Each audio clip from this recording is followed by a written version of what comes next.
నమస్కారం. మనలో చాలా మందికి ఒక అలవాటు ఉంది. చాలా పుస్తకాలు కొనుగోలు చేస్తాం, చాలా విషయాలు చదువుతాం.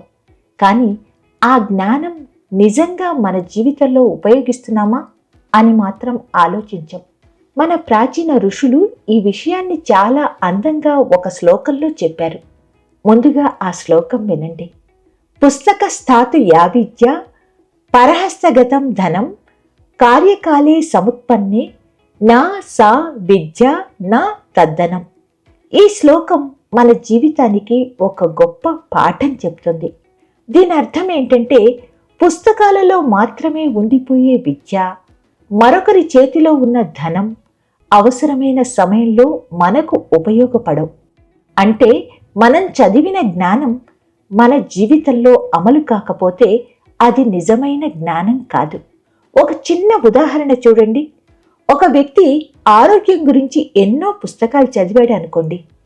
ఆహారం ఎలా ఉండాలి, వ్యాయామం ఎలా చేయాలి అన్నీ అతనికి తెలుసు. కానీ అతను వ్యాయామం చేయకపోతే ఆ జ్ఞానం అతని ఆరోగ్యాన్ని కాపాడుతుందా? లేదు.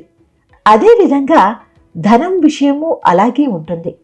మన దగ్గర చాలా డబ్బు ఉన్నా అది ఇతరుల చేతిలో ఉంటే అవసరమైన సమయంలో మనకు ఉపయోగపడదు. అందుకే ఈ శ్లోకం చెప్పే గొప్ప సందేశం ఏంటంటే, చదివిన జ్ఞానాన్ని జీవితంలో ఆచరించాలి, సంపాదించిన ధనాన్ని సక్రమంగా నిర్వహించాలి. జ్ఞానం మన మనసులో ఉండాలి, ధనం మన నియంత్రణలో ఉండాలి. అప్పుడు మాత్రమే మన జీవితం నిజంగా బలంగా ఉంటుంది. అందుకే ఈ రోజు నుంచి మనం ఒక చిన్న నిర్ణయం తీసుకుందాం.